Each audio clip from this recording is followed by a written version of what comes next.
I am kind of bizarre, but on Friday, I was looking forward to watching on YouTube this debate. And the debate was against this atheist and theist. And the theist, his name is John Lennox. And John Lennox, a much older man, he's a famous physicist. He went to school with Stephen Hawking, famous physicist. And I love him because A, he's Irish, which you got to love that. B, he's super smart, and C, he's incredibly gentle and humorous and soft, and I could just listen to him forever. And he usually speaks, really, his specialty is physics, but he's become kind of this speaker on the nexus between physics and theology. And he was supposed to debate this guy who I really don't know, but David Rubin. Yeah, David Rubin, who's this political commentator, and he was going to have the atheist side. And it was kind of the fight that never showed up because at the beginning of the debate, David Rubin says, this thing happened where every year he spends 1 week and he puts his cell phone, he locks it in a safe, and he goes technologically blank.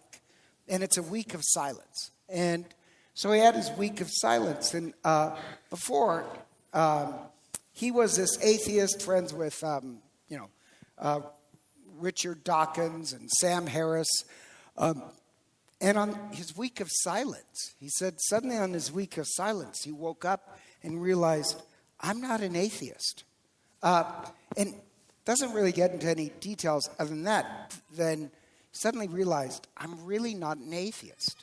And then Yom Kippur came up. Yom Kippur, background is Jewish. Yom Kippur came up, and Yom Kippur is this high holy day where you celebrate the creation of the world.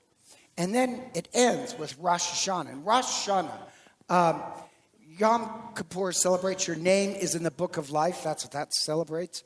And Rosh Hashanah is you're sealing your name so that throughout the year, if you did anything to offend anybody, you apologize. For any arrogance, for mistakes, for fights, you go and you apologize.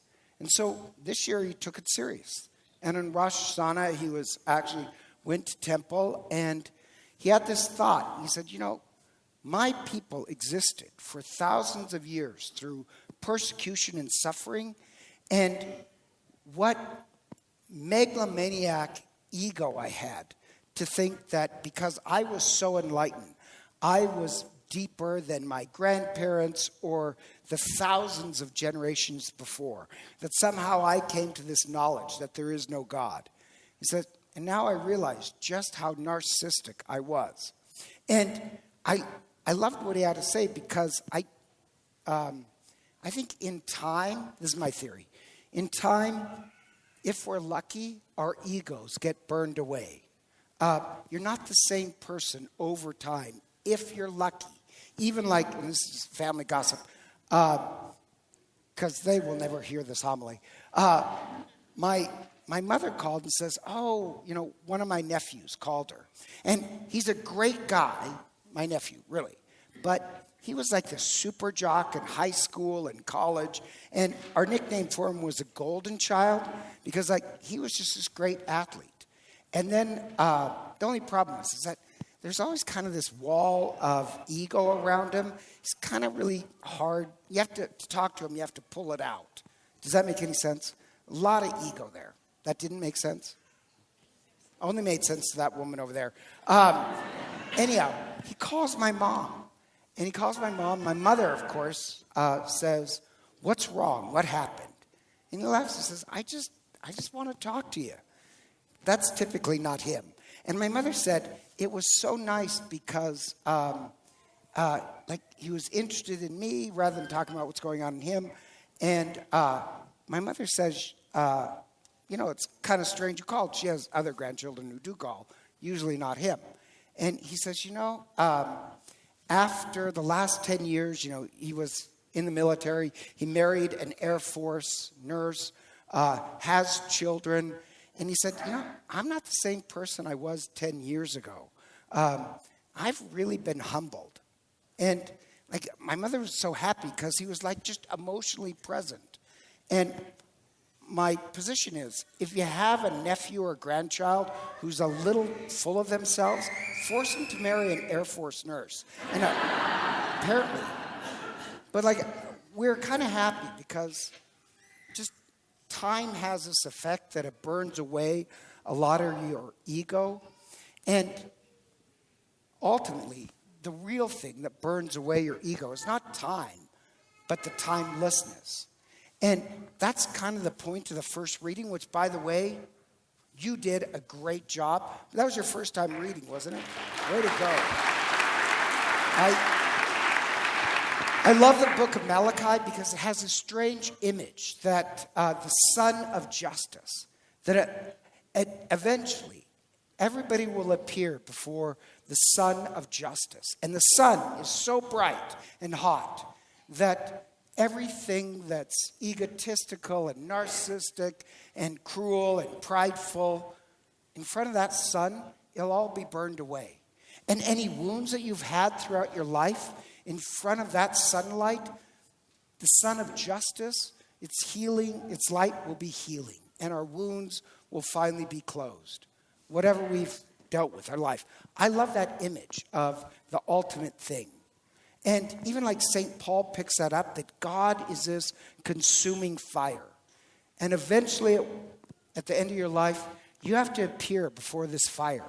And in your soul, this is kind of Paul's image, in your soul, if your soul has like a lot of worthless things, just kind of trash and garbage, all that in front of the fire of God's love will be burned away.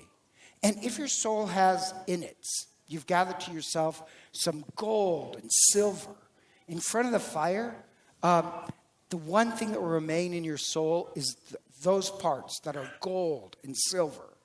I love that. And then you got to enter into the temple of heaven. Love that image that we're all going to appear before the Son of Justice, and all those parts that are narcissistic and worthless, all that will burn away. Love that image. And Jesus picks up on it in today's gospel, where in today's gospel they're going through the temple, and the temple is massive. The temple of Jerusalem was larger than the pyramids. Its stones, its foundation stones were so huge. They're the fifth largest object created without modern machinery. So you have to imagine, this is bigger than the pyramids. It's this white temple of white marble and stone. It could be seen for miles. And it's huge. And you think this thing is going to last the test of time. And Jesus says, oh no, very soon, one stone will not be on top of another. That would have been impossible. It was just so huge to those people who heard Jesus say that. That would sound crazy. And then he kind of switches where he says, don't worry. This is later on. The new temple was coming.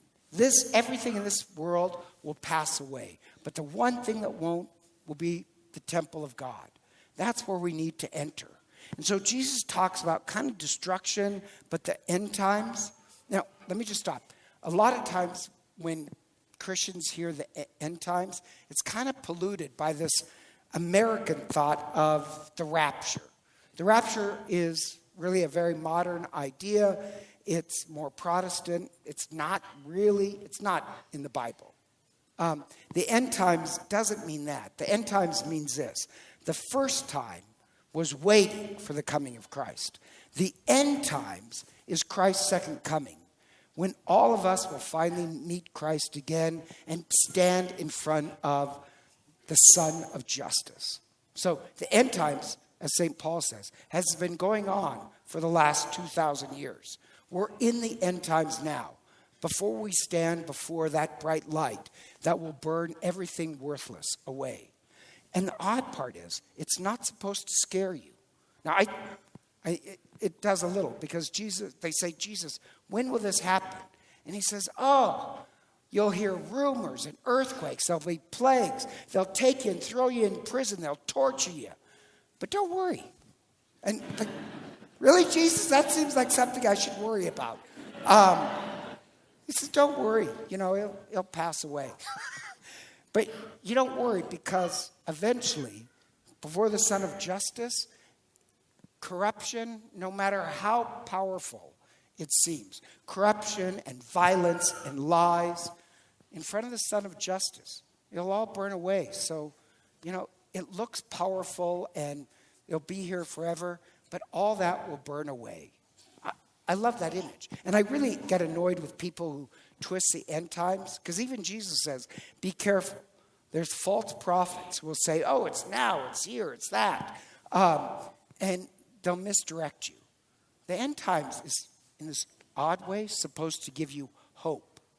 That, wow, if, like Dave Rubens or my nephew, if you burn away all the parts that are prideful and narcissistic, what you're going to into is the fire of God's love.